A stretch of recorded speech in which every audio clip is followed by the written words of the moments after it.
action overnight, supported by some geopolitics swirling still around that tussle between Iran's nuclear ambitions and a Western response, even though we saw inventories in the last week in the United States actually rise. That's also been another factor to be weighing on investors' minds. Copper bucks the trend, and largely that's the China play. We've seen some government response to support for the property market, a pledge no less, and that keeps that commodity in play. Base metal price action in the round, though, was weaker, generally speaking, aside from that copper play. Larry Shover, Chief Investment Officer at SFG Alternatives, joining that discussion today. Alongside him, but from a different locale, Jonathan Barrett, editor of Barrett's Bulletin in Sydney. Welcome to you both, gentlemen. Larry, to you first off, let's talk about gold. You are eyeing consolidation, not further significant price appreciation. On what basis? And then, Jonathan, coming off the back of it, if you will, with an agreement or disagreement. Yeah, well, I see with gold, I mean, it's just consolidating a little bit, and I think the gold consolidation is going to be short-term. It is being snapped up by the Chinese, and do keep in mind the rupee has increased in value quite a bit. It's going to cause the Indians to come into the market and buy some gold. The whole macro picture to gold for me is that it's going to continue to rally as long as money remains cheap around the world. It's just consolidating just a little bit right now. Yeah, Larry, I tend to agree, Larry, with you as well. Whilst interest rates are low, I think people and investors will continue to focus on gold as a return, a capital return rather than a yield play, obviously, because they've got to put their money somewhere, and they're certainly not putting it into treasuries.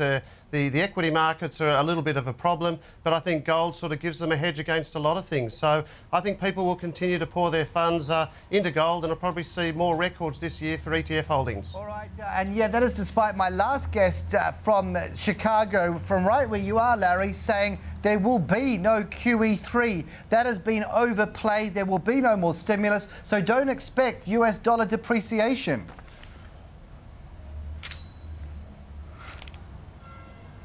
Larry, what's your response? I don't agree with the last person in Chicago. He must be Australian because you guys don't lower rates, or at least haven't lowered rates yet. He's more American than you are. He's more American than you are. Yeah. Yes. But I think there definitely will be a QE3. We're drunk with cheap money here, and it's going to continue, especially if this mortgage initiative gets passed by the Obama administration. It gives a bigger case for QE3. Somebody's going to have to absorb that extra supply that comes into the market. It's going to be QE3. Yeah, all right, go for it. Yeah. Yeah, I actually also tend to agree the amount of money that's coming into the system. If you look at the central bank reserves of US dollars, they've swelled something like close to about 70 to 80% over the last 4 to 5 years, from about 4.2 trillion collective through to about 10.1 trillion. So when you look at it, whilst that money's certainly floating out there, yeah, you've still got major issues. So, and I think while interest rates remain low as well, and there's a lot of money, you've still got some concerns. What about, if you are both wrong, what is your plan B strategy for you, Larry? If I am wrong, I think I would sell all the commodities, especially the base metals, but including copper, including aluminum and zinc, but especially copper, because we see that's benefiting just from the notion that there's going to be a QE3, along with all the other base metals. So that's what my key play would be if I was wrong. What about the China play on that story, Jonathan? Because it seemed that that was the influence overnight and not a QE3 rumbling. Yeah, look, I think when I look at China, and I'm focusing on copper as well, I see obviously that if I'm wrong as well, I think you'll see a sell-off in some of those base metals. But I think copper's a little bit of a different play, because 2012 we're going to see a shortage of about 300,000 odd tonnes. So I think that'll placate any concern. I still like copper at the moment. Larry, is copper the global barometer, or has the baton been passed to crude? No, I love copper. I still like copper, especially right now because there's no fundamental reason to be long it right now. There's so many bearish points out there, and to me, that's a good reason to stay long because no one can figure out why it continues to rally. But does it still give you that accurate barometer of global growth, or do crude prices more accurately reflect where we're at this point in the cycle? Oh, I don't think so. I think that's two different animals right now where crude is compared to copper. I think crude's just a lot more complicated to figure out. Not that copper is easy.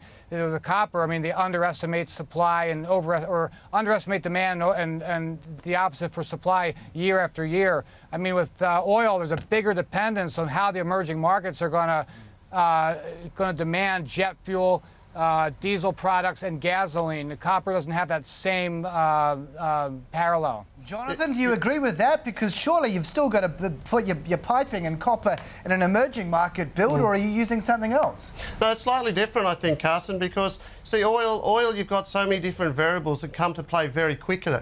Remember, we had that outage just the other day in Alberta, and that caused a spike in the WTI. You know, you've still got those concerns, geopolitical concerns in the Middle East, Nigeria. I think it's a different set of field, when you look to analysing the two.